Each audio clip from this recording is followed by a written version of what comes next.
All right, we're live. Welcome everybody to my channel. This is John, Carnivore Backwoods. Today for our live, we're going to be talking about health benefits of the carnivore diet. Let me introduce some of my guests here with me. We got Larry with Carnivore Soldier. How you doing today, Larry? Hey, I'm doing good. I'm getting a double playback.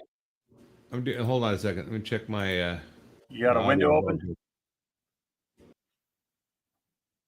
Oop, we lost him. We'll move on here. All right, JT with Poco Moonshine Family. How you doing today, bud? What's up, everybody? What's up, Tiger Gang? I'm doing good, man. How you doing, John? Good, sir. Good. Glad to have you here. Yeah, I'm glad to be awake. All right, Brian, how you doing today, sir? I am good. I'm good. How's everyone? Good. Somehow we lost Larry there. He's completely fallen off the map and not on the stage. Hope he didn't hurt himself falling off. Oh, there's DC. All right, 1 second here. All right, and we got David, DC Learning to Live. How you doing today, bud? I'm good, man. Thanks for having me on. We appreciate you being here. And all right, and once again, Larry, he's back. You fall off the stage, sir. I did. Hey, how you guys doing, man? All right. From Austin, Texas, it's Carnivore Soldier. All right, guys. Well, I appreciate you guys being on here. We're starting to get some people falling in. We look like we're up to 18 so far. It's been a rough week for me. I had a head cold. I've been fighting it all week. Just finally getting over it. For a couple of days there, I sounded kind of like Donald Duck. I was so nasally, but things are getting better. And got some exciting stuff going on. So next Sunday, we're going to have Dr. Tony Hampton on the stream. And so that's going to be a great interview and time, with our special guest, Tony Hampton.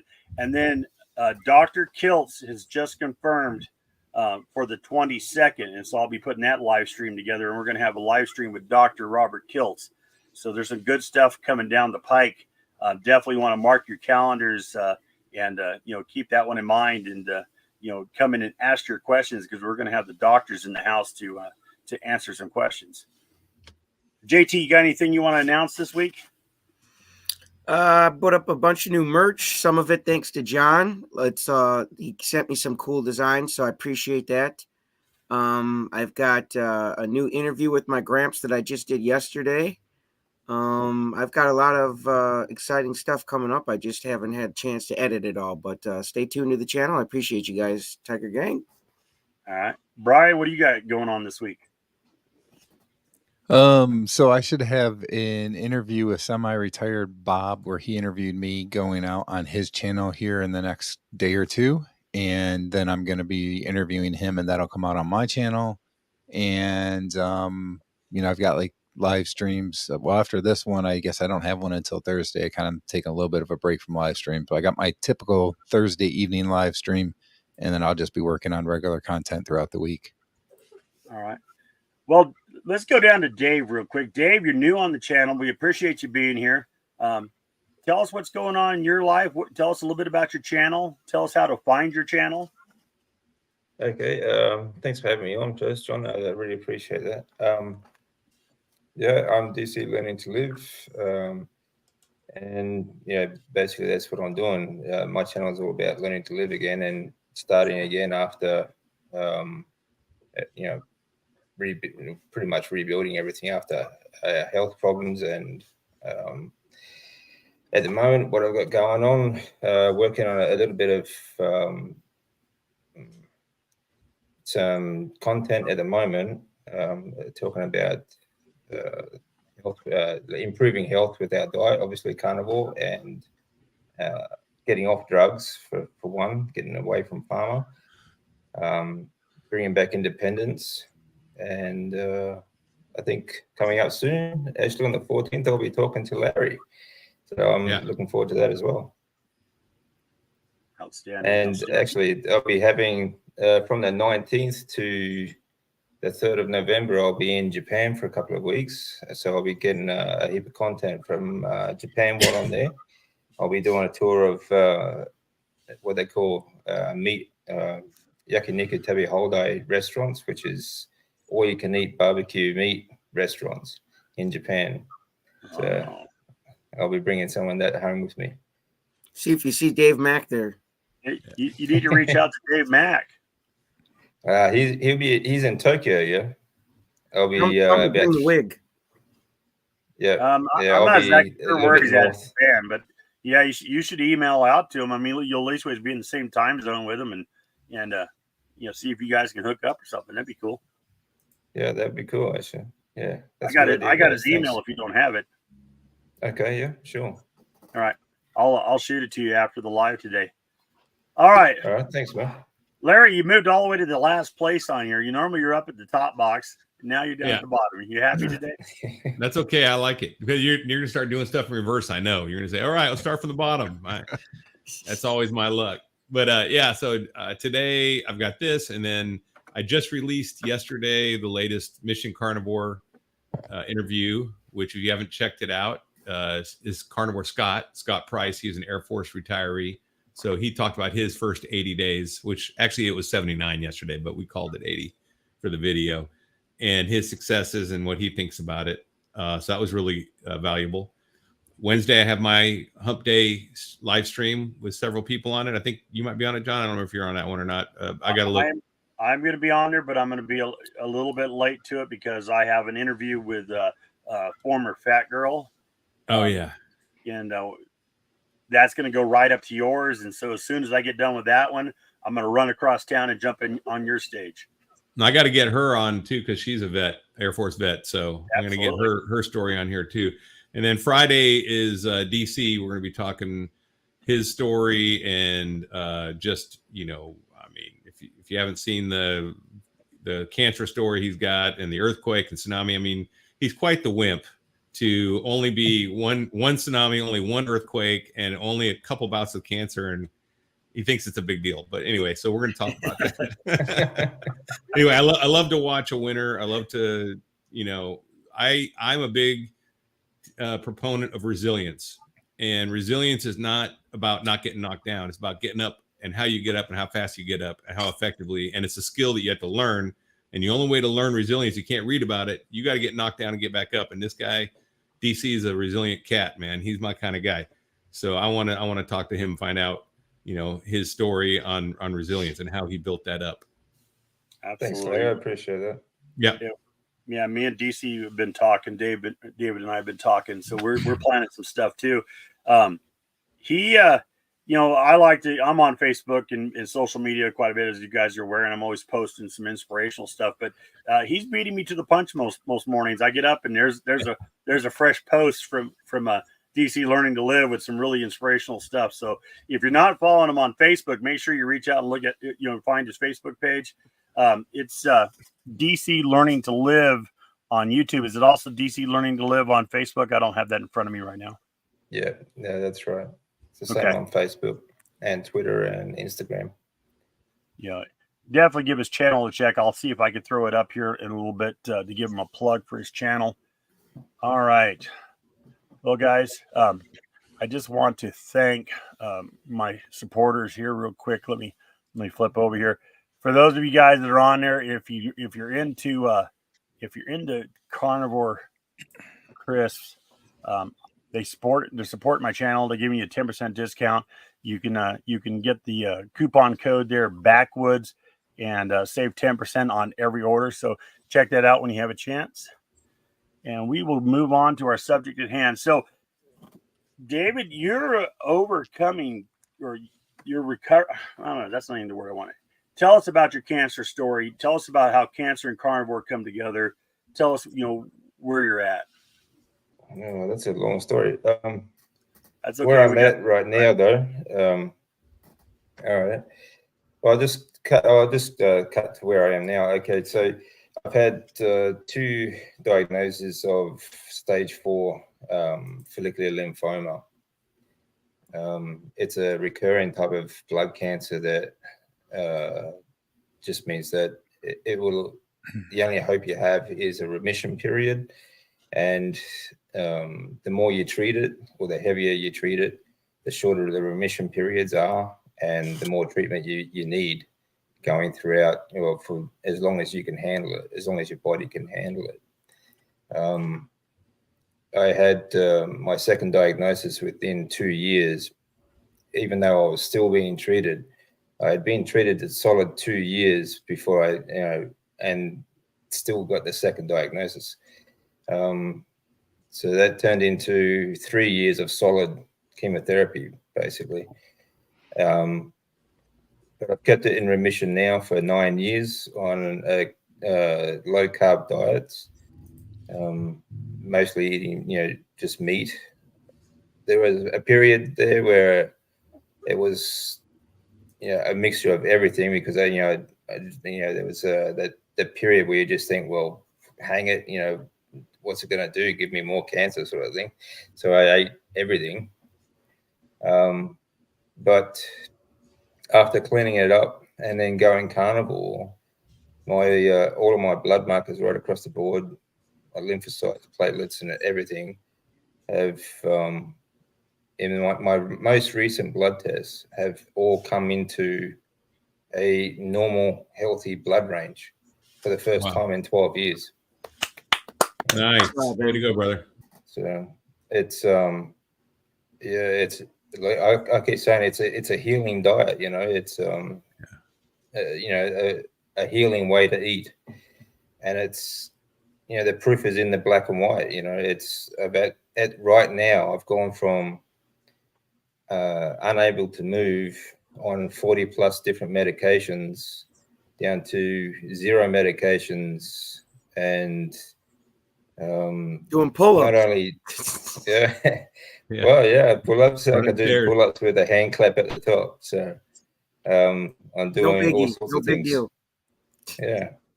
So it's a whole. It's given me a whole new life. That's outstanding. There's going to be a lot of people who are inspired by David, man. They're in positions where they got cancer. They'll be like, wow, dude, if this dude can do it, I'm on it. So I'm proud of you, dude. You're going to inspire a lot of people. Thanks, JT. I appreciate that. So we can officially say that your cancer is in remission? It's in complete remission. Nice. And it's outstanding. And it's, I don't want to speak too soon, because it's, the only way to say, you're going to cure something or overcome it is live to 150 and die of a heart attack or something, But at the moment, I've already done what no one else in the world has done. This is this particular cancer. All the experts will tell you there is no cure. There is only a managing a remission period, and that is it. That if you're lucky, if you survive the treatment, and that's the problem. That's the biggest problem. That's one of the biggest things that I'm this is another thing. This carnivore diet has given me a new mission, and that is to change as many people get as many people away from the standard of care as possible, because more people are dying from the treatment than they are from the disease, which is just, it's bullshit. Well, the treatment's worse than the disease in a lot of ways. Well, yeah, well, it is. It feeds the disease too, because the food they eat. I dated a girl who had blood cancer, and she went through all these experimental treatments and immunotherapies and different, like Johns Hopkins. Unfortunately, she had a lot of financial means, but it made her sicker and sicker and sicker because she kept eating they gave her pudding and Coke, and it's just feeding cancer. It's not just the food either. It's the medications they put you on. A lot of the medications are all steroid-based medications, which drive your blood sugar up. Okay, sugar is a fermentable fuel that feeds cancer. Yep. So they feed you all sorts of junk food, no meat, especially in the public hospital system here in Australia, and then they dose you up with more sugar from the steroids. And, so basically what they're doing is destroying your body and feeding the cancer. Yep. It should be the other. It should be the other way around. You know, it should be feeding your body and destroying the cancer. And you know, thanks to people like Professor Seafried, Chafee, Doc Baker, and a few others. That's what I'm doing. I've been starving it. I had lymphoma starts in the lymphatic system. So all my lymph nodes, they were all malignant tumors. So they were riddled right through my body. Plus I had a large tumor wrapped around my aorta. That was about the size of a football, which crushed my kidneys and other organs. So I'm down to one kidney. So even though I've only got one kidney, and they tell me it's you can't do carnivore on one kidney, sort of garbage. My kidney's perfect, and it survived all the chemotherapy as well. That main tumor, that large one, is now nothing but scar tissue. It's completely gone. So they can't tell you that there's no way to treat this stuff when obviously there is. Yeah, they've just forgotten. You got my wife. Well, they just haven't been educated. Yeah, absolute amazement. My wife's a registered nurse. She's off camera over here in amazement of your story. So you're truly inspiring, buddy. Well, thank you. I appreciate that. I hope. I mean, there's more than just the cancer and stuff like it. Right. Along the way, the tsunami, the diagnosis itself, I had to move to Australia while I was living in Japan, and we lost everything. So I know what it's like to go through tough times. So I'm hoping that people will see that you can come back from anything. Tough times that they're not permanent. They're just they're a challenge at the time, and I know how stressful that can be. Geez, I know what it's like to lose everything you've worked for.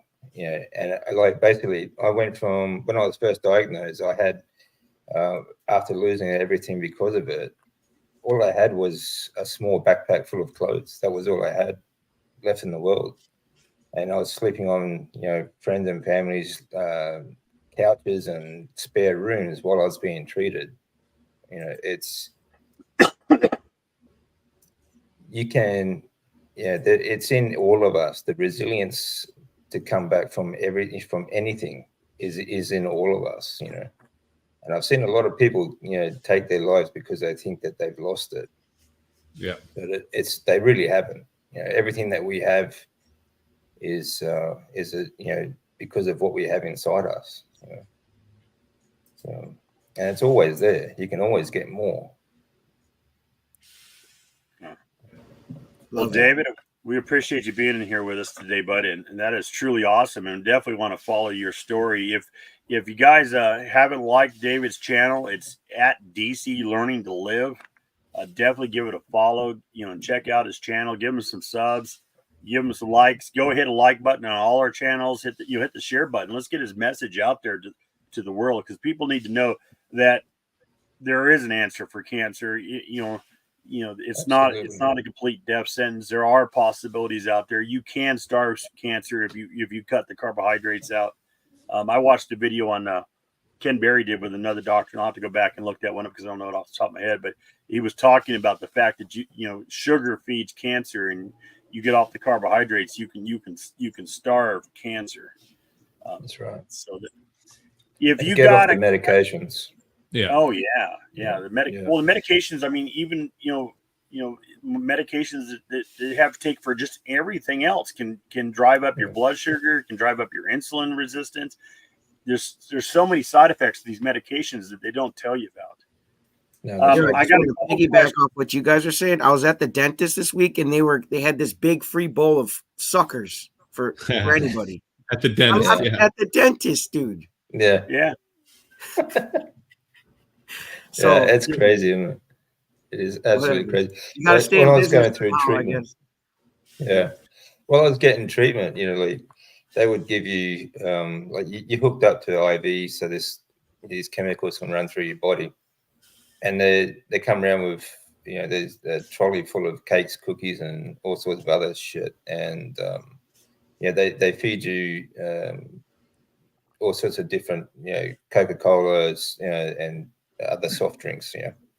The main one was actually they literally almost force you to drink ginger ale because the ginger in it is supposed to help settle your stomach while you're being treated. So they're just driving sugars, the whole time. It's insane.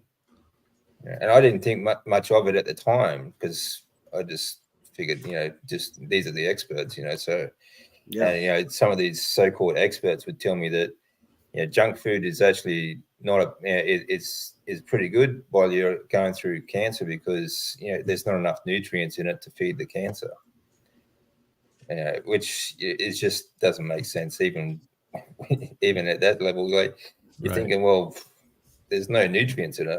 How is it going to help your body in any way? They literally told me if I wanted something else extra to eat, sort of thing. While I was actually in the hospital overnight, there's a burger shop next door. Like Hungry Jack's. Here it's Hungry Jack's. I think it's called Burger King over in America. Yeah. But something like that. It's like, that's just not going to happen. It's insane. It really is. I think one of the good things was because I was on so many medications through my first round of treatment, I couldn't stomach it. I couldn't keep anything down. So I literally just stopped taking a lot of the medications. I think that really helped. I'm not telling anyone to stop taking medication, but I couldn't keep them down anyway. But so I just stopped taking them after about halfway through. It's just, So these are things we have to change, Absolutely. Yep. It's not like the evidence is not out there, if I can find the evidence, if I can find the studies, so can they. Well, and those studies have been around a long time, right? From the 1920s and the 1900s when they were starving cancer with rats, but that knowledge all got lost or put away. Well, locked away, Otto Warburg, it's still there though. Yeah, it's still there. But the problem is, these doctors and nurses, they're not bad people, on average. Like the people that I was dealing with, they're good people. I still see my oncologist every 6 months. They just don't know. They just don't understand because they're not educated that way. And I wasn't either. I was a strength and conditioning coach, and I wasn't. I did do a lot of nutrition, but the thing is, it's the education system is all geared towards feeding pharmaceuticals. So eat low-fat diets. If you want to get lean and healthy and fit, eat low-fat diets. And it's completely opposite. Which is right now 70% of my diet comes from fats, and that has improved my health more than anything. I do other things. I do a lot.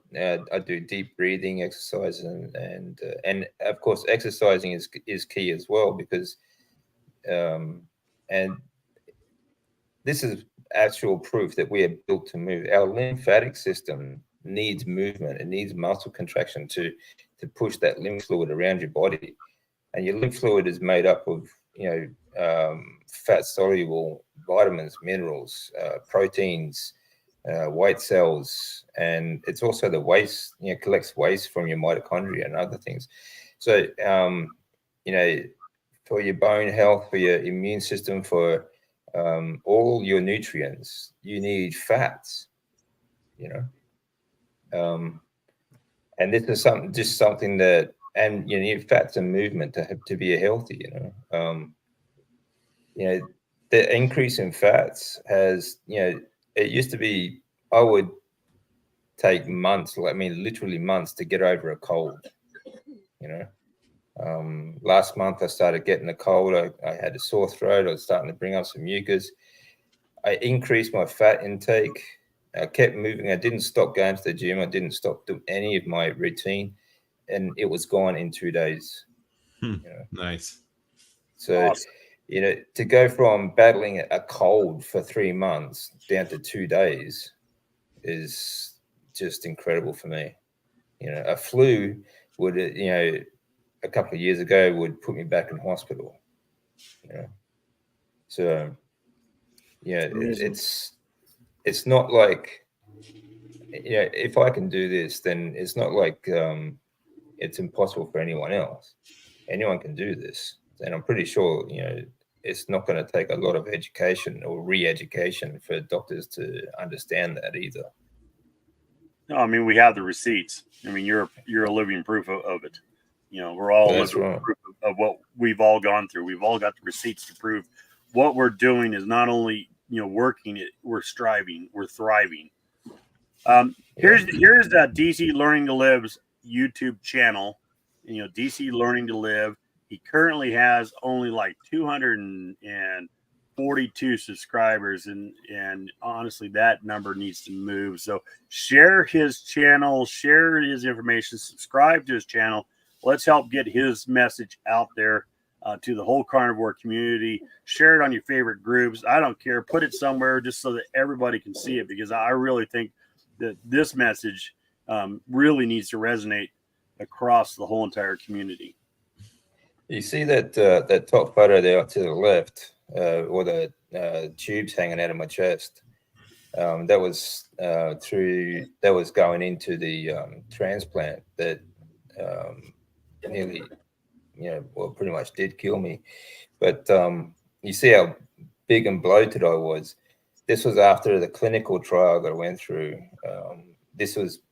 I wasn't eating much food. I was pretty much fasting because I couldn't keep it down. But the reason I was so fat is because of the steroids. Right. And so you can see how much steroids, boost, increase your blood sugars, because otherwise, how can you put on that much, soft weight, Yeah, absolutely. All right. I got a couple questions here. Let me pull this off the screen here. We got a couple questions already. Twin Maple says, David, what's the status of your book release? I'm still working on it. Thank you. It will be, I need to really pull my finger out there. Actually, I've been a little bit busy, sidetracked at the moment. I need you got a name for it, David? Yeah, it's called Not Done Yet. Ooh. Yeah, there should be a chapter in there on resilience. And then Karen, there's some reference to that all the way through the book. Good. How to be resilient, how to see, how to change your mindset about this stuff. Because that's the whole point, is you need to change your mindset. I know it's difficult when you have, or you are hit by hard times, and you look at things emotionally. To change your outlook is the key to understanding the situation and getting yourself out of it. Absolutely. Karen here says, what do your doctors think? I'm assuming she's referring to your carnivore diet. So how's the doctor responded to that? Well, my oncologist actually is pretty good. Last time I saw him, he was so impressed because before going into carnivore, my previous blood test, all my blood markers had started to drop again, and they were all quite low. About 3 months into carnivore, they all jumped right across the board, 10 points on average. And he was so impressed with my energy levels, my mental clarity, everything, just my whole healthy being. He was actually considering starting the carnivore diet himself. Outstanding. Yeah. So what I'm going to do next time I see him, I'm ordering another copy of Professor Seyfried's book, and I'm going to give it to him. Cancer as a metabolic disease, hoping that he will read it, and maybe I'll try and convince him to go carnivore himself, because he's the same age as I am. Every time I see him, he just seems to get sicker and sicker. Like he's always catching colds and flus and things. Who's the doctor? Right, you're turning into the doctor. Yeah. So hopefully I can convince him, and maybe I mean, there's not really much chance he could do anything about the protocols at the hospital, because he's pretty much trapped in the system himself. But maybe, we can help push a change. Maybe, I'm not sure. But like the system here is so jacked up. It's just crazy. Like when I was on medications, when I was going through treatments, he would actually have to call an accountant to get approval to give me medications. Like why is the oncologist asking for approval for prescriptions from a bloody accountant? What the hell does an accountant know about what medications I need? It's insane. It is.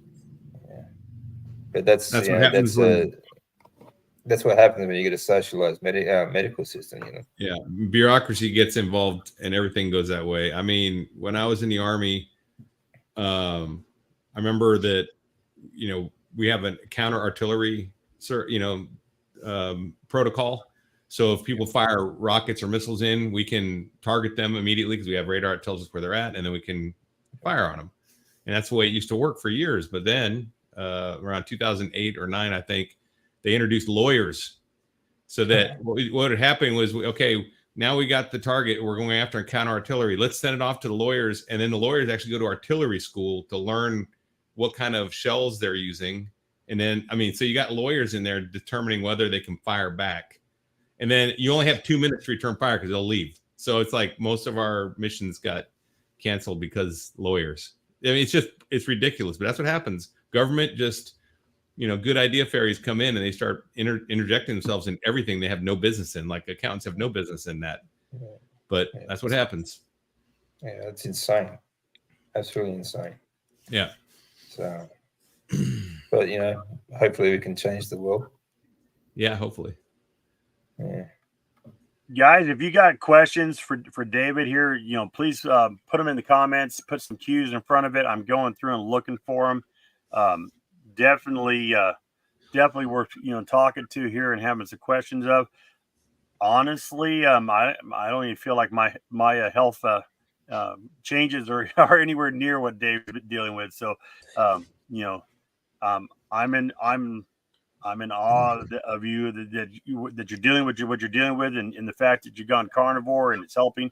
That's just awesome. And it takes all of us to do this. Like, whether you are doing this for overcoming health issues or just trying to prevent health issues, this is something that everyone needs to sort of. This message is not just about mine; it's about everyone's. I agree. We, as a population, we need to demand better healthcare, better education, and unless we all do this, then it's just not going to change. Absolutely. Yep. Absolutely. The mindset is to treat the problem, not to cure the problem, and we need to reverse that. Right. We need to cure. It's all about keeping us. Yeah, it's all about right now. It's all about keeping us dependent. Mm-hmm. This Absolutely. Is. I mean, this to me, it's not. This is not just about my story. This is about bringing back independence. Like, if we can make people or show people that by becoming responsible for what you consume, be it food, education, everything. You are building your own independence and your own freedom again, because at the moment we are all dependent on pharmaceuticals.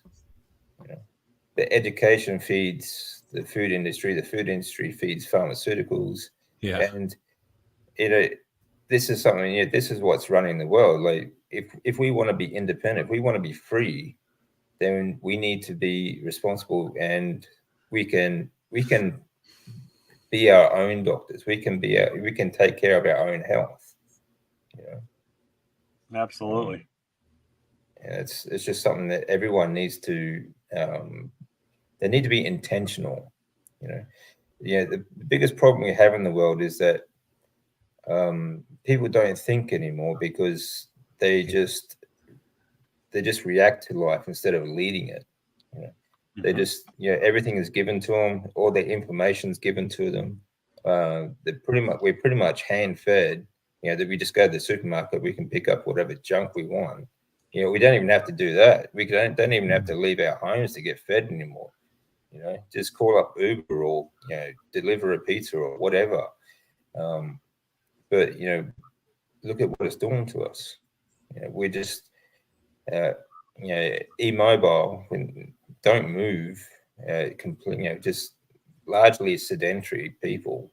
Nearly, I think it's like in some of the stats just for America, like 70% of people are obese. They're not fit enough to even join the military at the moment. That's fact. I've seen it. Yeah. This is, it's insane. We just got too complacent, and we got too used to everything being fed to us, rather than, finding out, okay, is this what I really want? We don't even think about what we want anymore. We just expect it to be, well, let's grab a burger, let's grab a pizza or something. I tell people all the time that, it used to be if you got a doctor said, hey, you got such and such, and this is what we need to do. 20, 30 years ago, you said, okay, I'm going to get a second opinion before I do this. Now we're just like, okay, yeah, let me take the pills. Let me do this. I mean, well, they rush you in as well. Like, if you ever go to like buy a used car or a new car or something like that, the sales guys are trying to rush you into sign the papers as soon as possible. Yeah, it's the same thing with the hospitals. As soon as you get the diagnosis, they want you in the hospital that day. That's what it was like for me. It was like, when I came over to Australia and I was visiting my family. They were about a 4-hour drive from the city hospital out in the countryside. And when I decided to stay to get this all checked out, my GP sent all the data over to the hospital. And the day my wife arrived, they called me on the 4th of January. It was. They said, "Oh, we'd like you to come into the hospital," and it like that night. So like we didn't go that night. We went the next morning, but as soon as I arrived, 10 minutes later, I was in the hospital bed. I was being admitted. There was no asking like, how do you want to do it? How do you want to proceed? How do you want to, they just said, look, we have to run all these tests. You have to stay here. You have to do this. You have to do that. And honestly, like your head just is spinning. You've got teams of doctors and, just everyone's throwing information at you. And, they gave me, I don't know, about 3 inches thick of all these pamphlets and booklets and stuff to, go through reading and stuff, which obviously you're not going to read in, a very short period. And the next day they start doing tests. So, it's get them in as quick as possible, dose them up and get on with it. That's about it. So, I got a couple more questions for you here, David. Let me get this one here. Wants to know, is David Pryor military? ? No. Military family. Both parents, Navy. Actually, most of my family are Navy. And growing up, all my aunts, uncles, aunts, cousins, all Navy. But I was sort of the black sheep of the family and didn't go into the military at all. Yeah, I just wanted to do things differently. Okay. And then we got this question too for you here. It says, sorry I'm late, but does Dave have a personal relationship with our Lord and Creator? So somebody's asking your religious stance. Feel free to answer it or not. Yeah, I mean, I think we all do, whether we know it or not. We all do. I'm very spiritual, and yeah, you can't go through everything I've been through the last 12 years and not be. There's a reason I survived. So I just, you can't not be a believer in God after going through everything like that. Yeah, because there is a reason for everything. And I couldn't have got through all that by myself. So here's another question for you. I have a disappointing blood panel come back a couple days ago. Triglycerides went from 162 to almost 200. Laughing out loud, what the hell could cause that on 10 carbs a day, or less than 10 carbs a day? What? Well, there's a lot of factors that could affect that. Could be the carbs. Yeah. I mean, it all depends where you started out at too, because a lot of people's bodies take years. I know Laura Spath said that her first couple years of blood work were bad, and then everything normalized like at 2.5 years or 3 years. So maybe some bodies are just doing a lot of healing. I don't know. I mean, that's just you just don't know. Everyone's a little different. And also when they give you the standard answer of what healthy is, that's based on our populace right now. Yeah. And everyone is a little bit individual. So yeah, it could be normal all these markers that they go through you, like they judge you on, are all BMI, like, which is just body mass index sort of calculations, which is utter garbage, because we are all differently sort of reactive. So when I went on a heavy meat diet and carnivore diet, all these sorts of things will take time for your body to adjust to. So things will fluctuate. Give it time, and your body will settle down. Yeah, I think give it time, your body will settle down. But also remember that sometimes, I mean, it could have been something you ate the night before. I mean, these tests, that numbers change. If you went back there and tested again, an hour later, you would have got a different number. So, exactly. I would wait some time and go in after fasting and, see what the numbers are. And if they continue to be high, then I get concerned. But I wouldn't get excited about one test just yet. Yeah. And stress levels can change exactly it. Right. Nicotine, caffeine can change it. A lot of things can change it. So it just depends. I mean, I know there's a lot of factors. And like he said, not one test. Don't go with one test. You want to get multiple data points. Yeah, I'd also say too, the time of day. So if the first time, when I think they said it was like 160 or 140 or something like that, was that at the same exact time of day that you had the blood work done the second time? Because that can be a difference too, just the time of day, how long you fasted before getting the test done. If you worked out the day before, all of those kinds of things can make a difference in your levels. Exactly. Yeah, I was just going to say your activity level will change your blood markers as well. If I know for me, if I hit the gym like the day before a blood test, all my markers will be lower than like previous blood test sort of thing. So I usually take a day off before my blood test.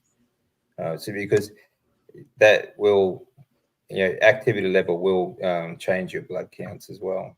So there's so many different things like you're all saying. It's just I wouldn't go on one blood test. I would certainly wouldn't be worried about one blood test anyway. And it depends on the lab and how they did it too, because labs can the way, I forget what it was, but on triglycerides, I know there's a certain way they can do it where they can mess up the results. So I forget what it's called, but I was reading that the other day. So definitely don't take one lab thing and be all bummed out. Go get another one. Make sure everything's right, and then just check it, and then do multiple data points. Yeah. Actually, I was just thinking about some stats. Like treatments. Cancer and heart disease are the two biggest killers in Australia and America. But the third highest killer is pharmaceuticals. Yeah. So these are. How can that be possible? Everyone's worried about heart disease. Oh, I don't want to get eat too much fat because I'll have a heart attack. The third biggest killer is pharmaceuticals. Directly, on every stat right across the Western world. So it's crazy. Yeah, so the falsely elevated triglycerides are often a result of clinical laboratories utilizing glycerol levels to report triglyceride concentrations. It's called glycerol blanking. So you want to get a lab that'll do glycerol blanking, otherwise you can get false highs. So that could be happening too. You don't know, right? Yeah. Especially because I know you're a vet, because I know this guy Dave, he's a veteran. He goes to the VA like I do. I don't know what their standard is. It'd be interesting to find out if they're doing glycerol blanking, though. You can ask them that. Hey, did you do did the lab do glycerol blanking, or could this be a false high? So you could ask that. Well, yeah, I mean, like the point is you shouldn't rely on one blood test. Right. That's true. Yeah, absolutely. So just want to throw this in here. It says, "Hi, I'm a vegan. I was on vegan diet for 4 years, about died from gut damage. Then went carnivore and diet got healed. Outstanding. Nice. Congratulations." Yeah. It is a healing diet, like you look at it, there's so much data. That's what got me into it. Like when I found Baker, and I looked at everything that they were doing with diabetes and other things, that's what really convinced me. There's just so much evidence out there. You can't ignore it. No. We got Carnivore Kip in the house. Hey, Kip, Carnivore Kip Barbecue and Cast Iron. Welcome, Kip. How you doing today? Kip's going to be, I'm going to be interviewing Kip here next Sunday. For those of you that want to catch Carnivore Kip, he'll be on my channel. Let's see here. I'm looking for questions, guys. Lots of good comments in here, but I'm looking for questions.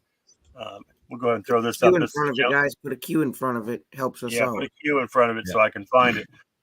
Here's our gentleman again. He said, I was told it possibly could have been my extra long bike ride the day before, because a lot of exercise the day prior to your blood test could affect on your glucose levels, from what I read.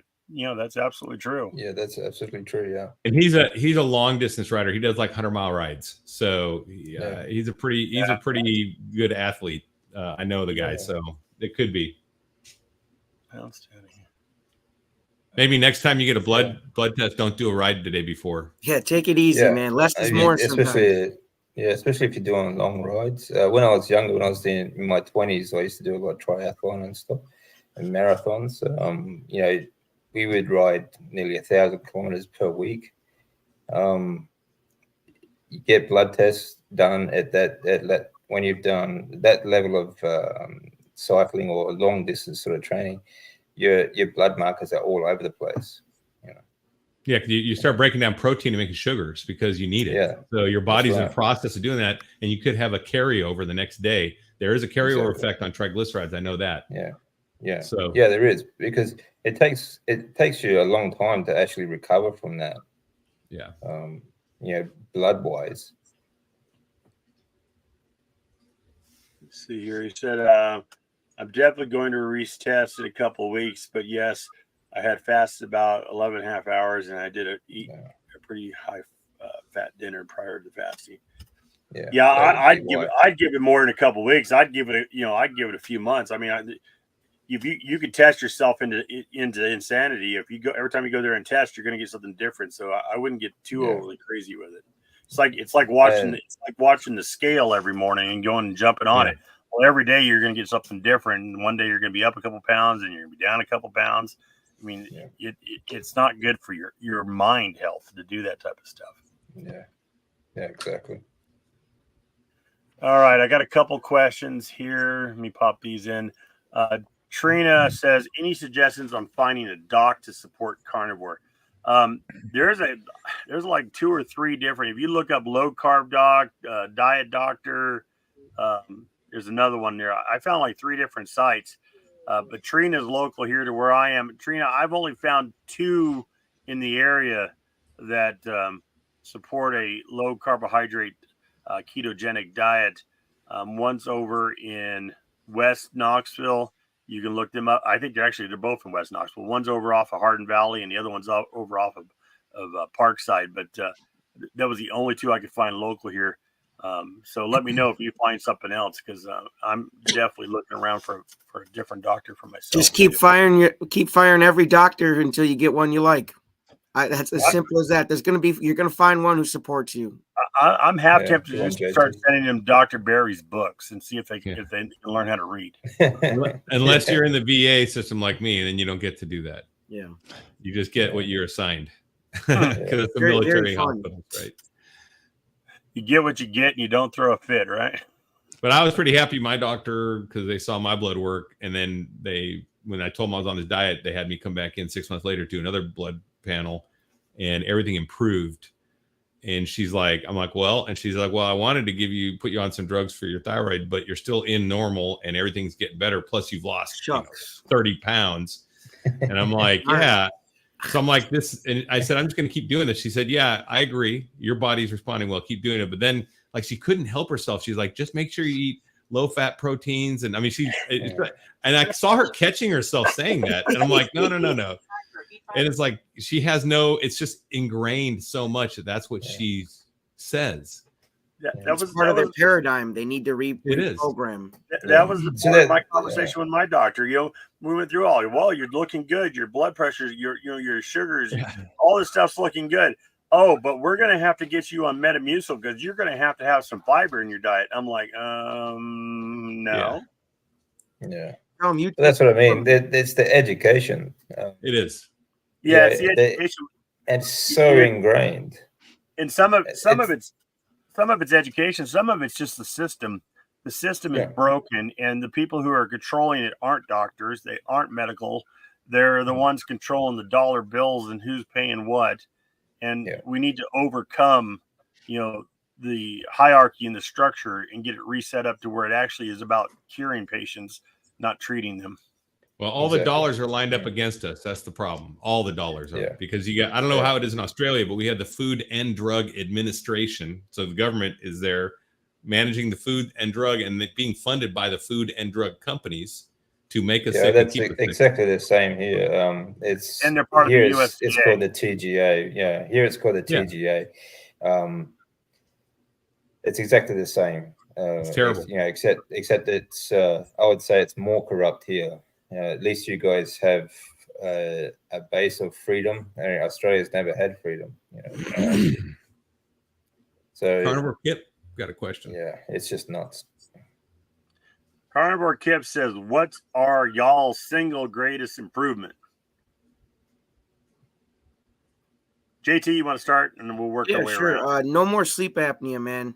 I used to wake up and my lungs just would not breathe. They would not work, and it was worse than other times. But when you wake up and you can't breathe, you're just at death's doorstep a lot quicker than you thought you'd be. So I appreciate not having sleep apnea. It went away so fast. It went away within the first month on the carnivore diet. So I'm just glad that I don't go to bed in fear that I might stop breathing in the middle of the night and die. So I have no more fear of dying at night. So no sleep apnea. Outstanding. JT. Brian, what's your single greatest improvement? Well, there's been so many, but if I had to pick one single greatest one, it would have to be recovering from AFib, not having AFib episodes anymore. I used to have a couple a week, and that's like a heart thing where the signals get mixed up and your heart starts racing and then go back to normal and then racing and so forth. And I'd have a couple a week, and I haven't had one in almost about 14 months now. I haven't had a single episode, and I've been on carnivore for 15 months. So that's how quickly it healed for me. Outstanding. Yeah. I had the same My wife problem wants to, after hey, Brian, chemotherapy. my wife asked, are you on any medication still to control your AFib? I'm on a blood thinner still. I go back to the cardiologist a little less than a month from now, and the last time we talked about taking me off of that, he wanted to see me lose a little bit more weight before he did it. So we'll see what he says this time.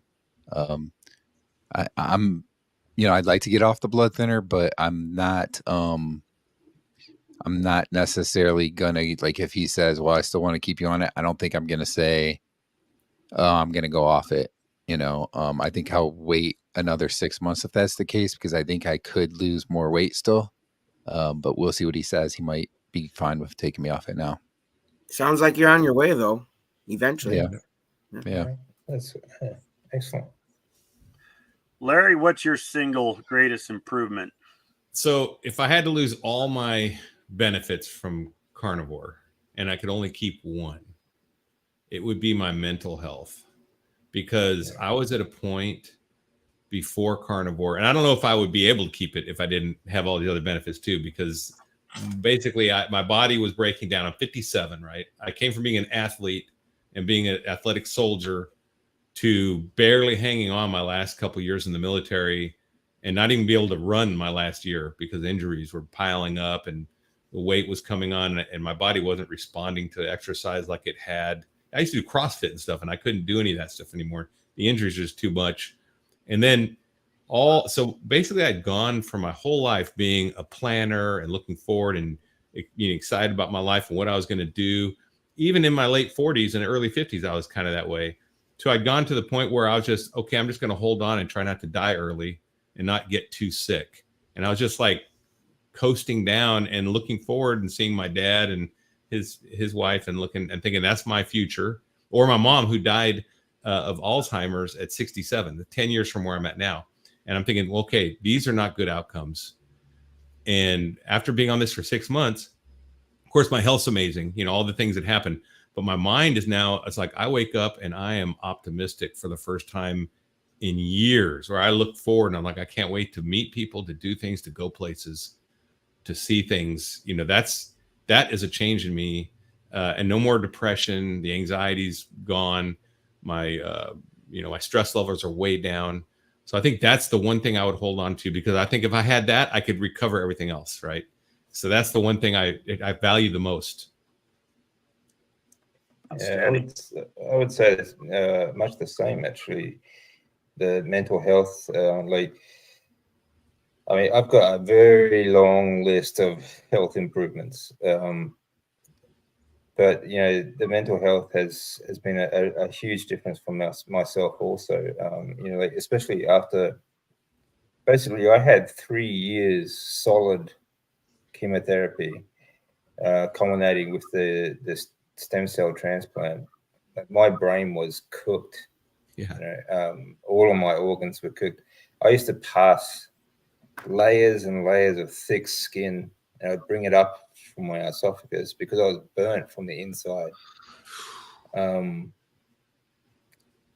But there was a point after the stem cell transplant, I could have a conversation with people. They'd come to visit. I'd have they could be there for hours, have a conversation with them.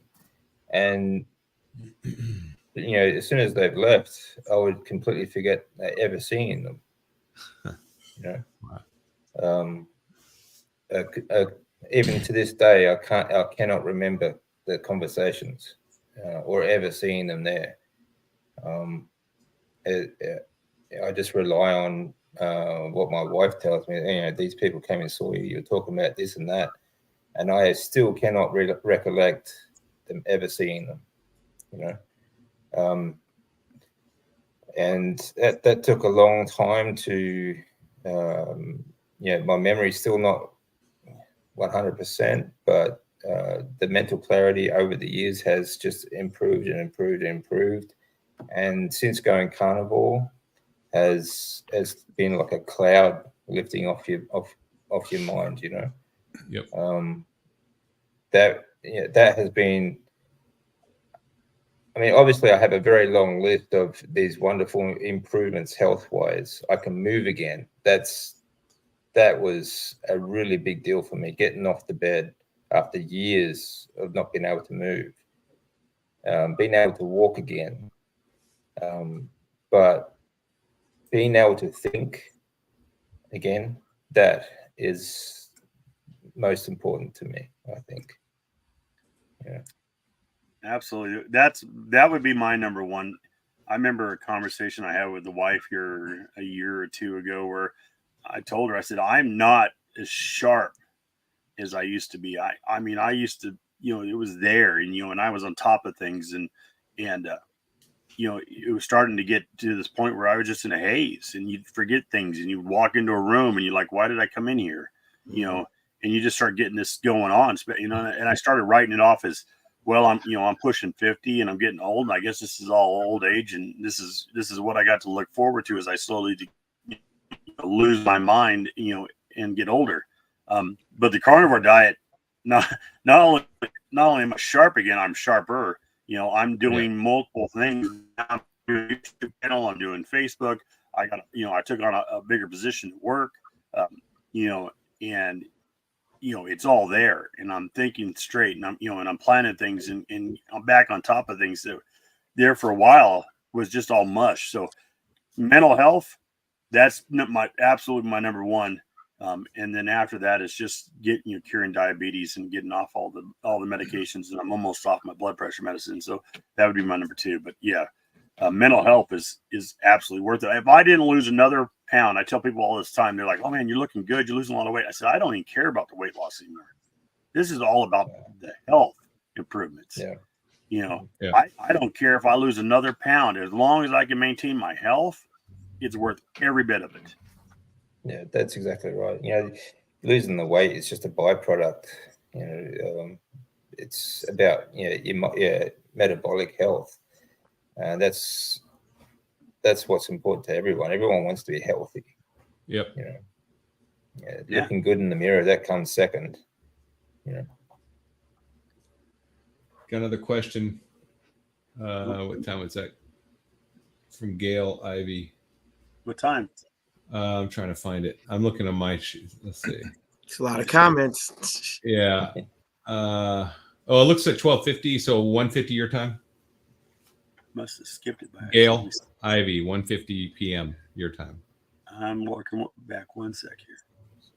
Oh, I did miss that. I apologize. Yeah, I've got it here. Look for a man's perspective. Look for a man's perspective. Listen to your body.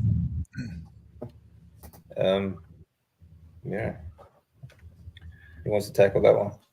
All right. Well, I'll start. We'll work our way through. So I listen to my body is, how I feel about it. If I ate something, I start feeling, start feeling kind of crappy. Your stomach hurts a little bit. You just don't feel the energy. That's, those are things that you're going to listen to your body. Your body's like, hey, I didn't get enough nutrients out of that, or I didn't get enough fat out of that. You're going to the bathroom, and, instead of having, a comfortable bowel movement, you're in there struggling. Well, then you didn't get enough fat in your diet. Or if you're, if it's too loose and you got too much fat in your diet. So it's about seeing how your body responds. Once you've eliminated all of this down to just carnivore, you're going to have a much better understanding of your body, how it affects. Before, you felt so crappy you couldn't hear your body, but now that once you've got down to this diet and you've been on it for 30, 60 days, you really start to get in tune with what your body likes and what it don't like. And I don't know how to explain that any better. We'll work our way around here. JT, what's your thoughts? Just the way you questioned it, the man's perspective, I don't think it's any different for a man or a woman. We just have to listen to our body. If like he said, if you walk in a room and you can't remember why you were in there, like I think we've all had moments like that. You get these little things and you're like, man, this could be better.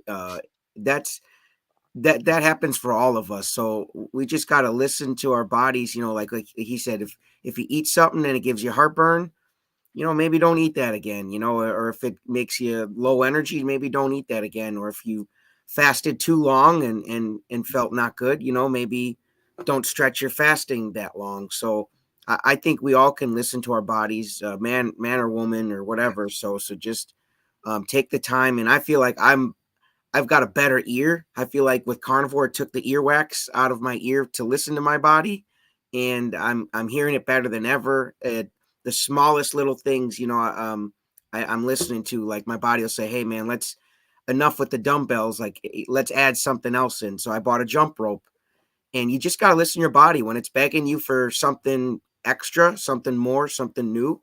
Go for it. Yeah, that's really good, JT. What do you think, Brian? Yeah, I completely agree with what's already been said. And for me, I don't think it's probably much different between a man and a woman. I think that, yeah, there's certain things that women have that men don't have, and that might change that aspect, but they're still listening to their body just the same, right? And that's the key, like JT said, when you're doing a carnivore diet, and I think John said this too, when you just strip everything down, it's an elimination diet.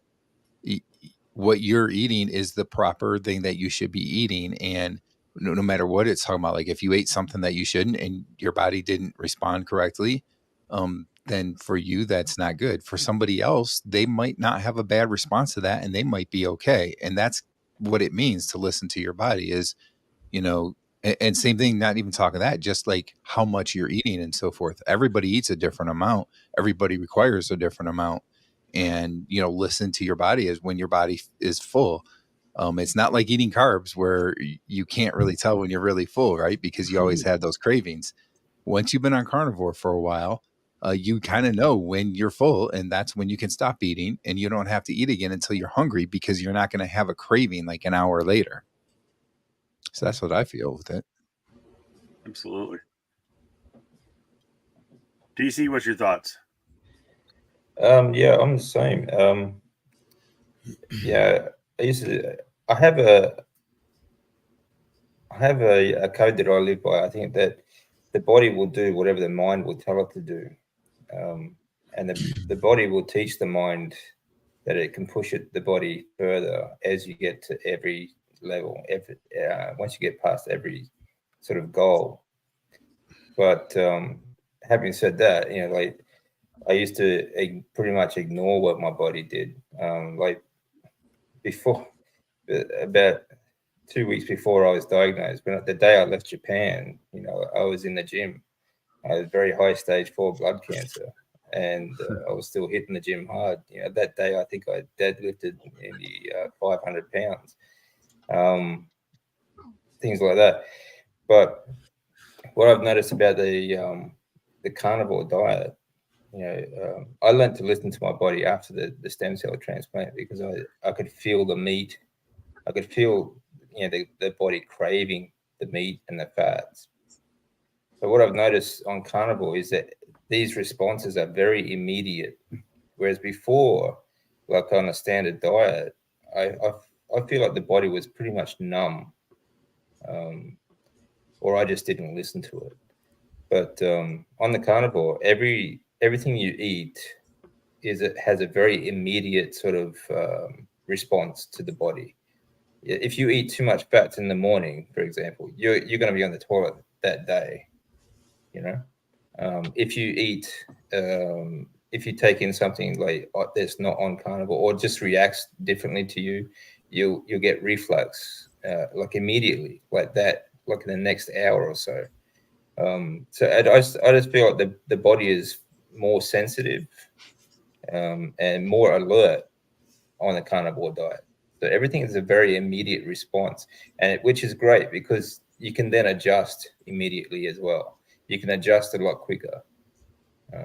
So I think that's a great thing about the carnivore diet. And I don't think it matters whether you're male or female. I think the responses are the same.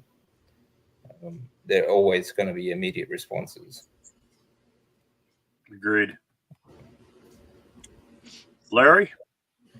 Yeah. So coming into a carnivore diet from a standard American diet, you got to understand that, one, eating 3 meals a day is a construct. It's not the way humans eat. Okay. That's just something that fits our schedule. You know, the breakfast being the most important meal, that's marketing, pure and simple. So the other thing is your hunger signals are completely broken because you've been eating seed oil, sugar, processed food, and refined wheat and trans fats. They have broken your signals so that you think you need to eat all the time because you're always hungry. So you can't trust them. You have to go on carnivore to clean that out. And that's the elimination diet. And then you'll find that your hunger signals will be legit, but they're very subdued. They're muted. You have to learn to listen to them. And that's when we say, eat when you're hungry and eat till satiety.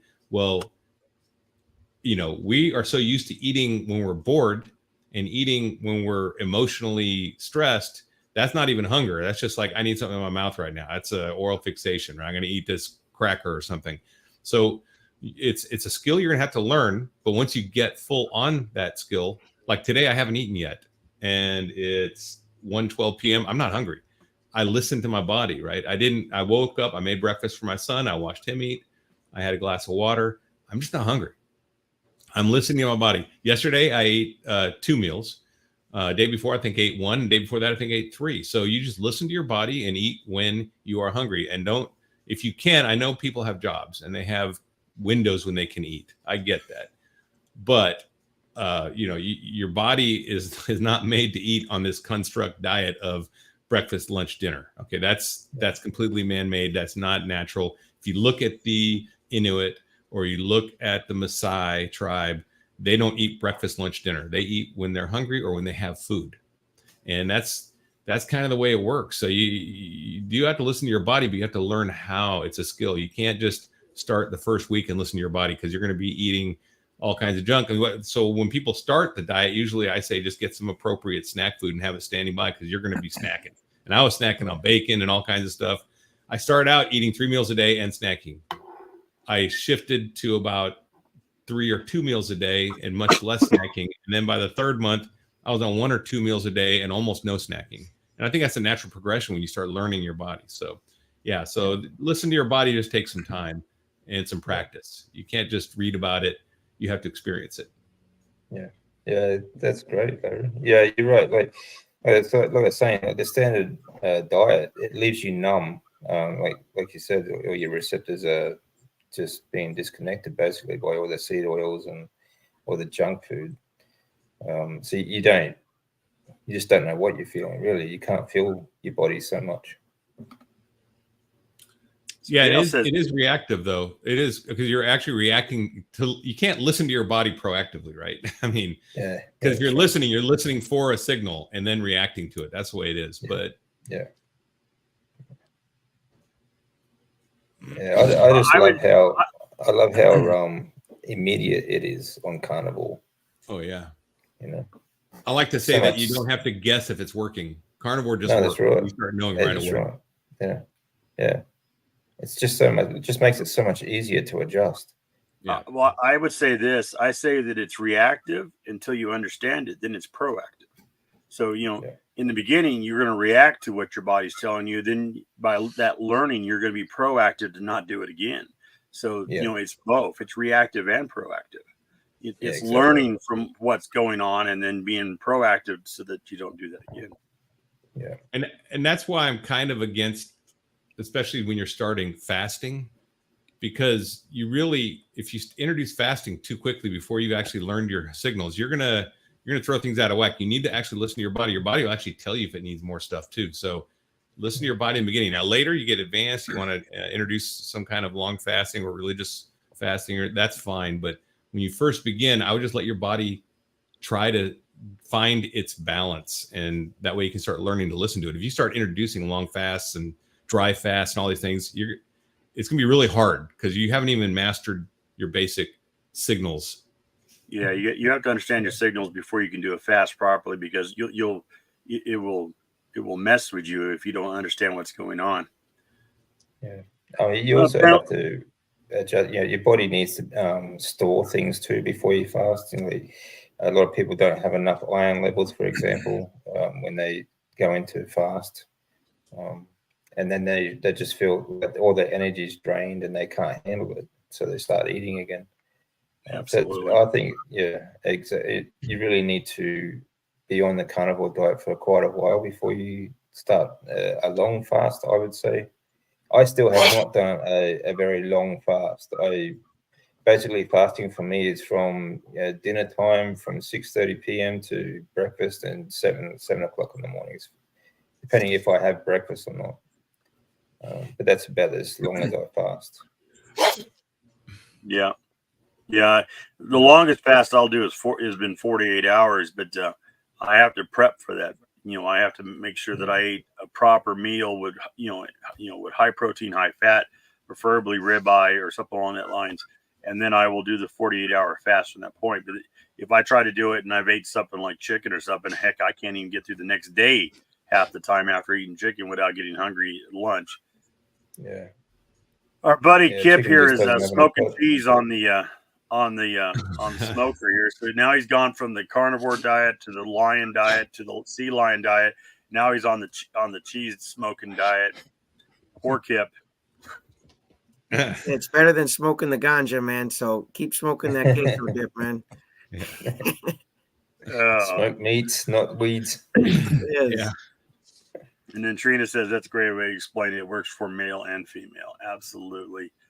All right, let's see what we got in here. Yeah, we are born with the higher faculty called intuition. Men and women, we're born with intuition, and part of that intuition is listening to your body, what it's saying.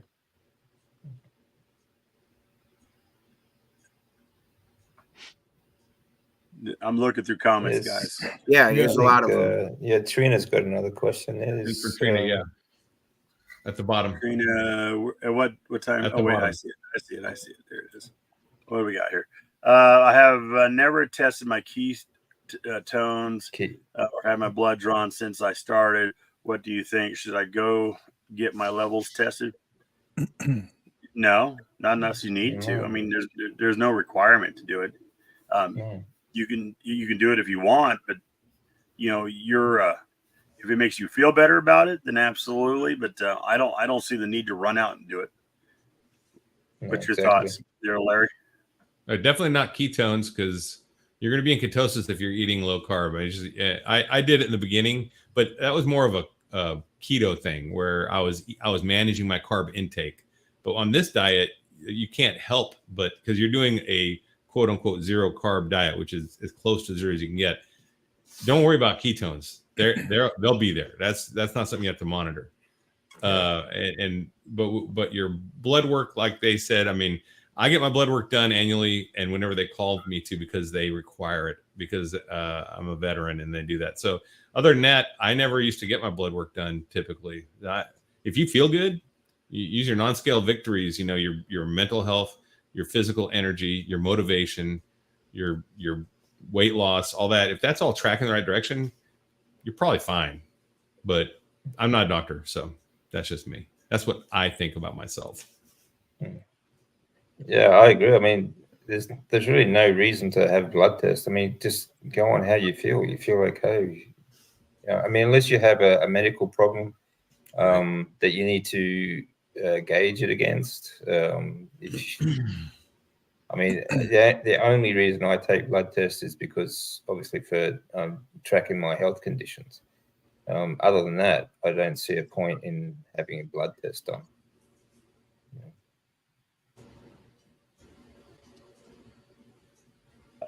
And I believe this is pronounced Giacomo. I've been working on this. He's got a YouTube channel. He's out of Italy. I'm not sure if I'm pronouncing that 100% correctly, but anyways, he says, I'm an Italian cook and pizza man in my family restaurant. Unfortunately, I eat only in the night after work. OMAD. In the 2 years carnivore I did the since before, when I was low carb and keto. What do y'all think about that? I mean, that if it's working for you, then absolutely keep doing it. Yeah. Eat when you can. I mean, if you can only do, if you're doing OMAD because that's the only time you have to eat, then that's fine. You know, if you're hungry throughout the day, you can always, I'm sure, snack on some pepperoni or something or some sausage. Yeah, I mean, don't stress too much about what time of the day you eat. If you have like a limited window in which you can eat, then use it. You know, like my wife used to call me the midnight chef because I'd get up in the middle of the night to cook a steak.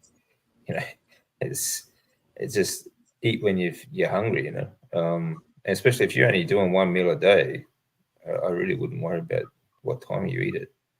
Make a carnivore pizza, man. Just make a pizza crust or a chicken crust, and you can still eat at work, man. You don't got to wait till you get home, man. Yeah, you can look that up. There's some people that made carnivore pizzas. You might find that entertaining. Yeah, maybe they can throw it on the menu. You know what I'm saying? We start getting the carnivore stuff out there more. Healthier option. People come in. Just saying. Yeah. Carnivore Kip's got to run on us. So bye, Kip, if you haven't already left. See you later, Kip. You got to tell Kip that if he wants some real barbecue, he needs to come down to Texas sometime, and we'll explain to him. Oh, man, we got a barbecue. Oh, throwing it down. Oh, he does smoke, so that's good. That sounded like a challenge. Yeah, if he wants to smoke, man. Throwing the gauntlet. I'm all about smoking meat. Oh, I felt the burn all the way up here in Tennessee. Yeah, I never knew carnivore smoke so much, man. Poor guy's probably already left and getting burned. All right, guys. Well, we're just under an hour and a half into this. We've gone around here. I mean, I had Dave just kind of got us all in silence there to listen to his story, which was definitely inspiring to hear. Wait to the audiobook.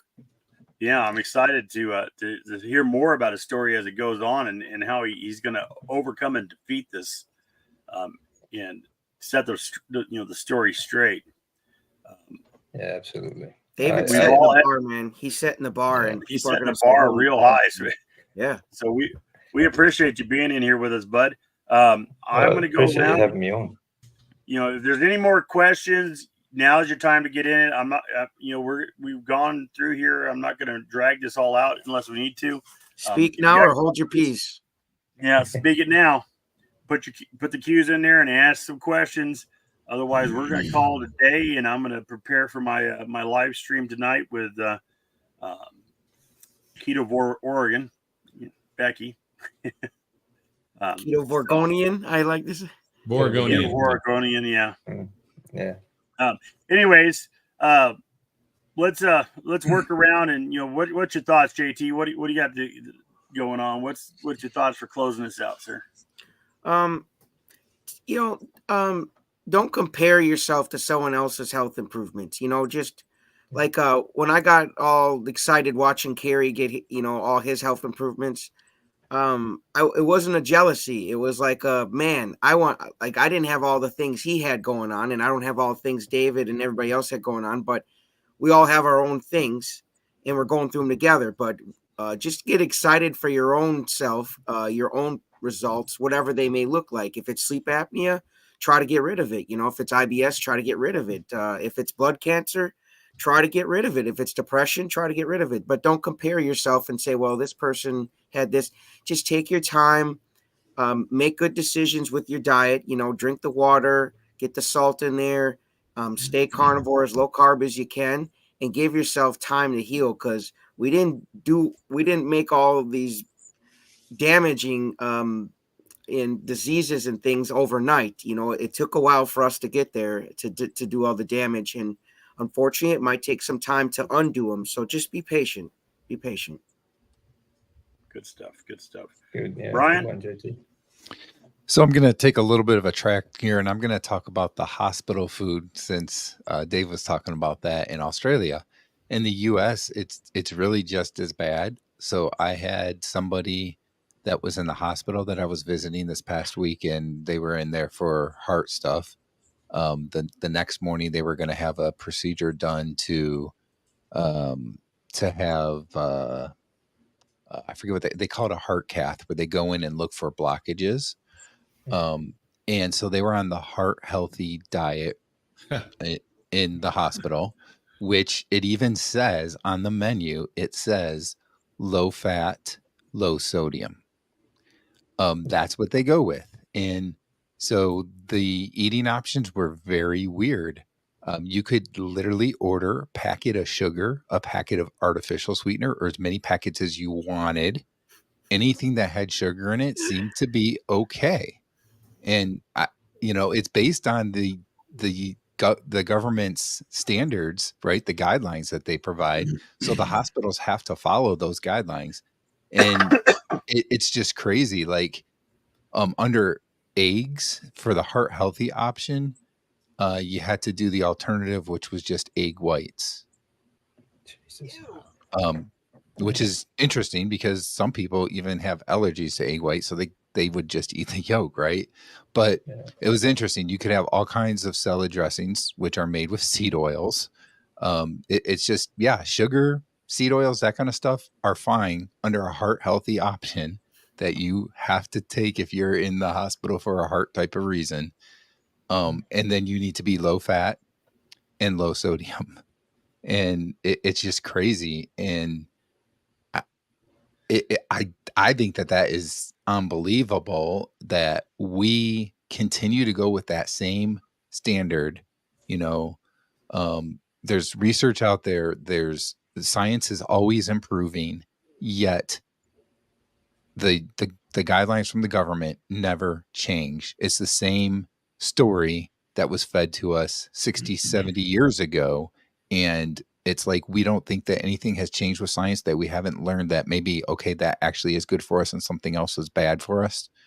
That they just don't change. And at some point, I think that the country or the government has to change those guidelines because they're so out of date. And, they originally said that they changed the guidelines because we were starting to see disease trouble. Well, it's worse than it's ever been. And it's always been going up since they changed those guidelines. So when are they going to change those guidelines? I think it's all about money, and they're never going to. But that's right. It's all about money. They don't want to change the guidelines while they keep us dependent. They don't want one-time customers. They want repeat customers. Yeah, if it ain't broke, don't fix it, David. Right? Yeah, that's right. That's they've got us dying slowly enough that we think we're living. That's the best statement I've ever heard. They got us dying slowly enough that they think that we think we're living. That might become a T-shirt or something. That's a great statement. It's just the truth.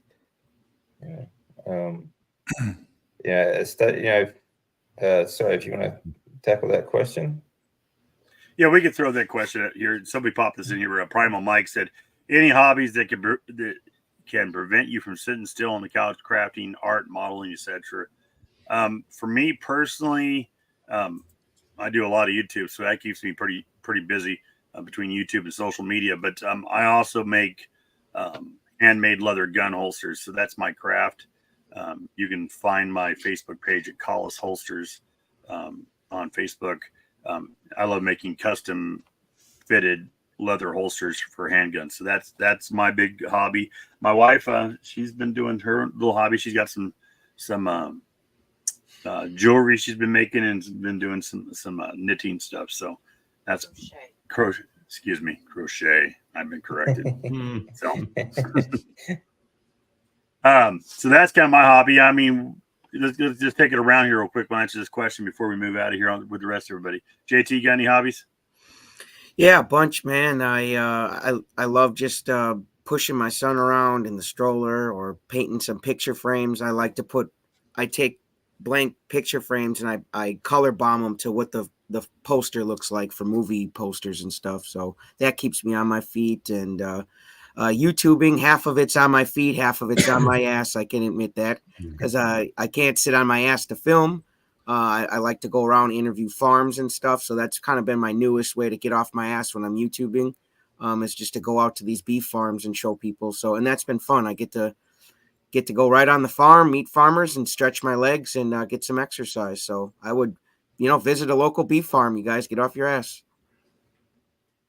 Brian, any hobbies?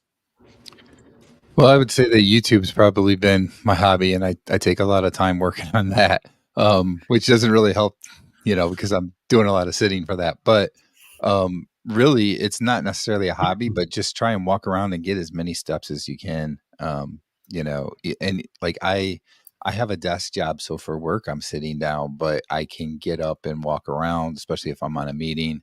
Wear a wireless headset or something and just walk around and so forth, and try and get steps. And even if you're not doing anything else that's more strenuous, at least if you're getting steps, you're moving around.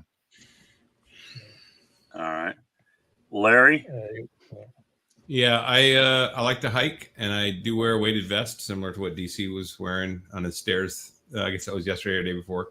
I do like to wear that vest when I hike. It's similar to what I wore in the military. It's only 40 pounds. I think the regular loadout was like closer to 60 in the Army, but it's still good. And then I do like four-wheeling in my Jeep and working on my Jeep. So I like going off-road. I have a veterans group I hang out with, and we go off-roading together because, a lot of times you get stuck and you got to get the winches out and figure out how to get your vehicle back, recovery, and that kind of stuff. It's fun. It's a lot of physical stuff. And spending time with my son, going to his soccer games and going to his track meets, that kind of stuff. It's fun. I enjoy that stuff. So doing stuff with my son too. Yeah, I'm much the same. I have a lot of varied interest. A lot of my interest started, different interests started when I couldn't move, so I couldn't get off the bed, sort of thing. But so I started making. I like making things, craft, like little miniatures, sort of buildings and things. I'm learning to play piano, drums. Drums are fantastic, especially for learning coordination, trying to get the body moving again. I love going to the gym, love sports. I don't like watching sport. I don't watch anything on TV. I like actually doing it. I like to get out, go for a walk. If not, go for do some sprint training. And the more resistance, the better. So, like the other day, I did, like Larry mentioned, I do stair sprinting with a weighted vest.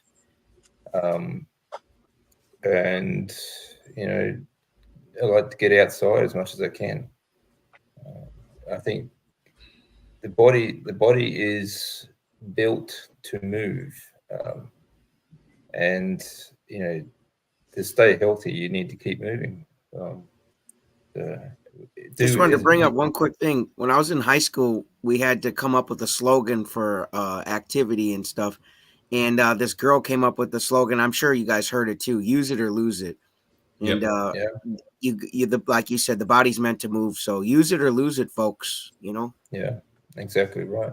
I know a lot of people have trouble. There are a lot of people who can't move very well, or just they're stuck on the bed or couch or anything like that. But there is always something you can do. There's sitting exercises. I mean, there's ways to start to try to get off the couch, right? That's right. Guys, did I miss a question from Underrated 17? Did you guys see that? I didn't see it. I found it. It's at 2:13 your time. 2:13. Okay. Can the Bible be real and not constructed despite the term man-made? Can the biblical foods be real and wise for us to eat like real bread and pomegranate?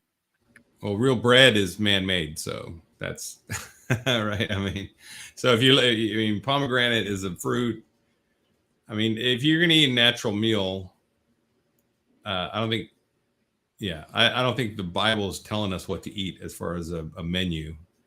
I think our body kind of does that, and there's plenty of examples. So, I actually had a lady tell me today that eating carnivore was against what the Bible teaches. She said somewhere in the Bible it says the meat's not even supposed to touch your teeth, and I said, well, I must have missed that because I'm religious and I eat a lot of meat, and I think I'm doing just fine. So I think just listen to the body that God gave you, and that would be a good gift that you could give back to God by listening to what He gave to you. That's pecking out little information out of the Bible and trying to put it into a context bigger than that. So here's my only thoughts on this. I mean, this is a hard topic for any of us to probably really want to delve all the way into on this particular live stream. But you have to understand that the flour that we make our bread from today is not the flour that they made bread from, in biblical times. Exactly. They have modified our wheat. They have modified our plants. They add chemicals to the flour. They add stuff to it. Flour should not stay on your shelf stable for a long time and be able to make bread out of it. 6 months after you bought it, it's a plant. It should go bad. So they've done a lot of stuff to it, and that's why bread, I think, is probably one of the bad things. I mean, obviously there's carbohydrates in it, but there's not a lot of carbohydrates in it. But if you went back to an old style wheat that you can't even find nowadays and made bread, it would be completely different. It'd be a completely different flavor and substance that you wouldn't even probably recognize. But So that would be my thoughts on it. That'd be true. But if you look back at the anthropological studies of the Egyptians who were eating a lot of bread, and they can tell by their teeth being flat, they knew because they used to stone grind bread grains back then, right? So they'd have stone in their bread, and it would grind their teeth down over time. That you could see they all had issues with their metabolic system too. You can tell by the statues, and also they mummified almost everyone, not just the rich people. They mummified the poor people too. So they're excellent sources of data points to find out what their diet did to them. And being on a diet where they're eating a lot of bread, they were metabolically ill overall. They had bad teeth. They had a lot of the same things we had. So even the old ancient grains or whatever they want to call it, or Ezekiel bread, all these things, they're still not the meal. It's starvation food, right? It's slave food. It's not the meal we're supposed to eat. Yeah. Well, they fed most of the slaves were fed on grain, Right. Yeah, I mean, it's a starvation. That's how you keep them slaves. It's cheap. Yeah, it's cheap. And keeps them alive. And they can't think. Yeah, they can't. Yeah, think exactly. Yeah, if you go back and look at history, you'll see that the only time that there was fed in high quantity was when they were trying to just keep the population alive and not starve them completely to death. Not that they wanted them to prosper or to move on and become healthy. They just simply, wanted to keep them, as slaves. So, anyways, we'll move on from that question. I missed it by accident, but it is a difficult question, I think, for us to answer in this format where we couldn't spend a lot of time on it. But you can, definitely. I think if I would reach out to somebody like Sean, Intentional Carnivore, he'd love to have that conversation with you. Yeah.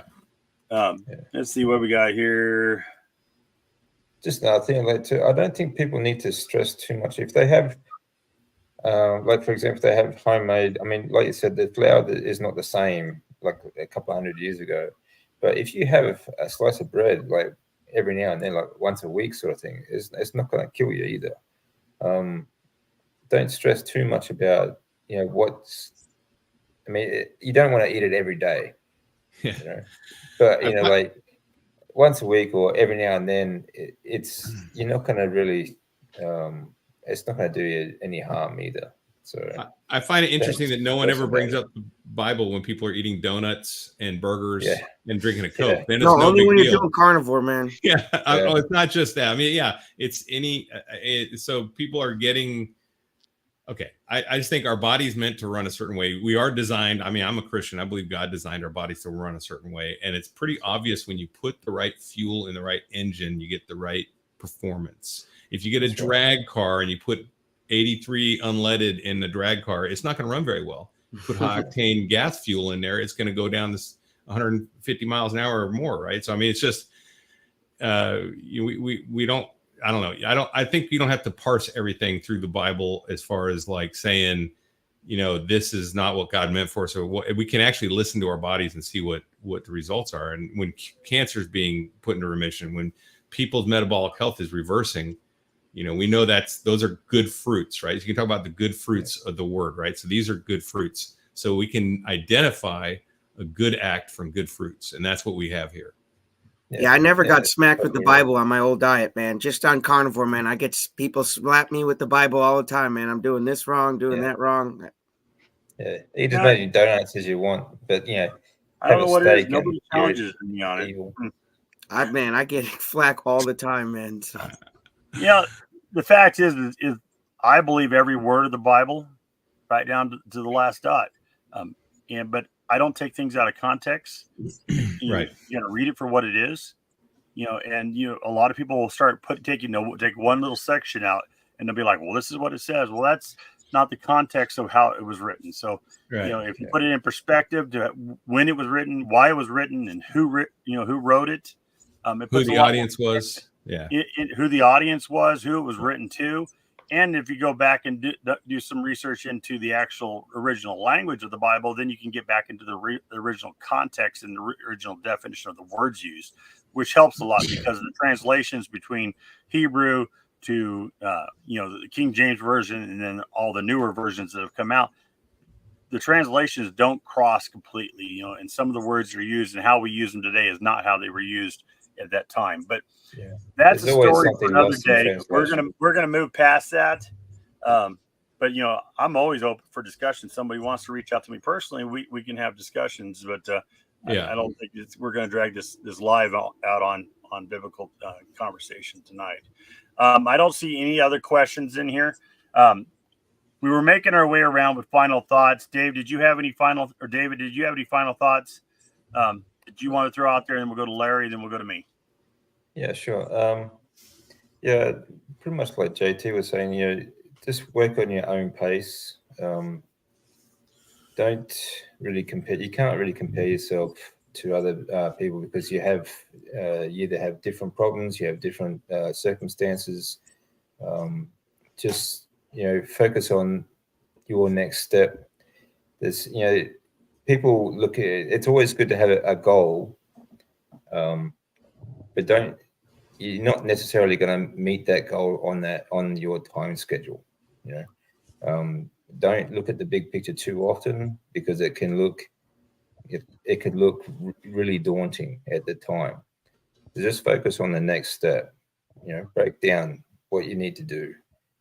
Focus on the next step and just keep moving, and you will get there. When you start climbing a mountain, you start with the first step and the next one and the next one, and just focus on that and keep going. Absolutely. All right, Larry.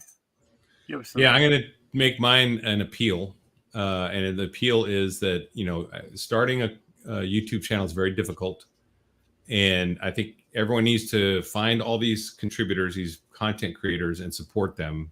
And by supporting them, I mean go watch some of the videos all the way through, like and subscribe. Watch the stupid ads. Yeah, and the reason is it's not just to make money and stuff; it's to get the algorithm to turn around, right? Because the algorithm has to be able to find our message, like this video, and put it out in front of somebody. When I'm a Jeeper, right? So I'll go back to my story. A lot of you heard it, some haven't. I was 280 pounds, no motivation. I was working on my Jeep, and I had to look up how to put a part in on YouTube.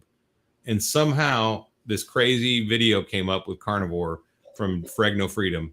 And that was what sent me down the rabbit hole. And that is why I'm here now. So one of us here can perfectly relate to somebody else. But if our videos aren't liked and subscribed, it won't get presented. And whoever, Dante Fregno made that video, great. But it took people liking and subscribing to get that video served up to me. So you can get in the fight. You can be part of this community proactively, by spending some time looking at some videos and liking and subscribing, especially when you see new content hit from these guys. If you subscribe and a new video comes up, you have a 24-hour window where YouTube's going to determine if that's going to be a good video or not. If you see stuff, be proactive right then and jump on that video, watch it all the way through, like it, and leave a comment. And that will actually drive the engine to get that out to other people. If you just give a thumbs up in the comment, you've done all you need to do. I mean, you don't have to write something long in the comment. Just put something in there. I try to go through all these guys' channels and I like, great video. That's all I write. Great video. That just helps them get their videos out, because that comment, YouTube doesn't look at what you wrote. They just want the fact that you interacted. And so, just put something in there. You don't have to get elaborate. We don't need a long thing if you don't feel like talking. If you want to talk to us, we love hearing from you. But put a comment. You could literally be saving someone's life by doing that. Literally. I mean, look at DC here. Someone liked the video that sent him this direction at some point. So his life has changed. Mine has. A lot of people. It really could. It's not just a cavalier thing. It's serious. I think it's your chance to be part of the community proactively. And when you're dead, you won't be able to like no more videos, comment, subscribe. So do it now while you got the chance, folks. Have fun, live a little. Make a dent in this universe. Right. That's what you got to do. Kick it in its ass while you got the boots on. Help make a change. Yeah. That's like we all talk about. Well, someone's got to change our dietary guidelines. This is how it gets done. Yeah. This is by the grassroots, right? Because I guarantee you, no senator is going to change it. They're getting paid. They're getting paid by these companies. So the only way it is we make the difference. We grow into a huge grassroots movement, and then we can turn the tide. But that's going to take you. We can't do it here on us five. Can't do it. No, Dr. Barry can't do it by himself. It takes an army. Absolutely. Mission Carnivore. Carnivore. That's what I was saying before. It takes everyone to come together and demand a change. Yeah. And check out Larry's podcast, Mission Carnivore. It's the bomb. Yeah, that's a great channel. All right, so let me go through this real quick. So up here at the top is me. I'm Carnivore Backwoods at YouTube. Make sure you jump on there, like, subscribe, and comment, on our post. Next to me here is JT. He's at the Poco Moonshine Family. Make sure you give him some love. Over here you got Brian. He's at Wikivore.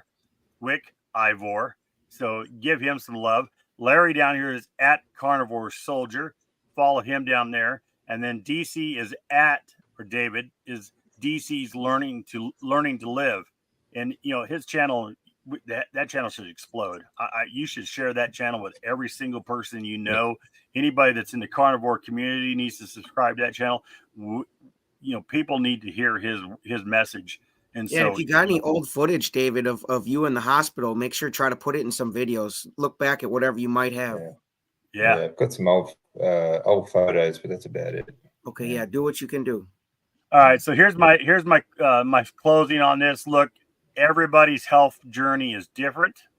Obviously, mine's different than JT's and Brian's and Larry's, and DC is fighting something that none of us, the rest of us couldn't even completely comprehend. And we're in awe of his ability to sit here and to fight and struggle through it. And that is worth celebrating. So make sure that you're giving DC some love. Subscribe to his channel, like his content, write some comments in there for him. Let him know that you're following him. Thank you. I appreciate that. I have a live. Well, I'm gonna be live on Wednesday with Larry, at his Hump Day meetup, and I've got a live with former fat girl. She's gonna be interviewing me, so I'm gonna be telling my story again for those of you that haven't heard it. And then next Sunday we're gonna have our live here, and we got Dr. Tony Hampton is going to be on the roundtable with us to answer your questions. So make sure mark your calendars, share that out there, let people know. We're looking for questions, and we're looking to support Dr. Hampton. And thank him for being out here and supporting the community. So make sure you come in and watch that. And then Sunday night I have an interview with Carnivore Kip. And so that's going to be a great thing to get on. If you haven't heard Kip's story, then definitely tune in for that on my channel. And then the following Sunday, and I haven't posted this yet on YouTube, but I'm getting ready to put it all together. I'm waiting on a final approval on my description for the YouTube live. But Dr. Kiltz is going to be on our live Carnivore Roundtable on the 22nd. And so that's big news. I'm excited. to have him. That man has so much energy. I watch his 5 o'clock live every morning when I get up, and he's an inspiration to the whole community. So if you got time, definitely think about stopping in and checking that out. What's that? Oh, and then Saturday the 14th, my wife just reminded me because I just scheduled this. I'm having a homestead chat. So it'll be non-carnivore. I'm having a conversation with two brothers outdoors. They have a YouTube channel. I've been following them since they were just had a couple hundred subscribers. Now they're pushing, several thousand. They do sawmilling and outdoor stuff. And he's done some, some keto along the way. So there is some of that in there, but most of this is just going to be about homesteading and sawmilling. So definitely, if you want to get something a little different than carnivore and something a little bit more entertaining, these two guys are great. I love them to death. I've been following them a long time, so I'm excited to be able to interview them for my channel. With that, anybody else have anything else they want to throw out there before I pull the plug on this? Thank you and goodbye. All right. Yeah, thank you, everyone. Actually, just one thing. Remember, take responsibility for your food, and that is a way to freedom. Get off the dependence of the drugs. Okay. All right, guys. I'm going to put up my closing screen here. 10 seconds. If you mute your mics, I'll catch you after I close the live.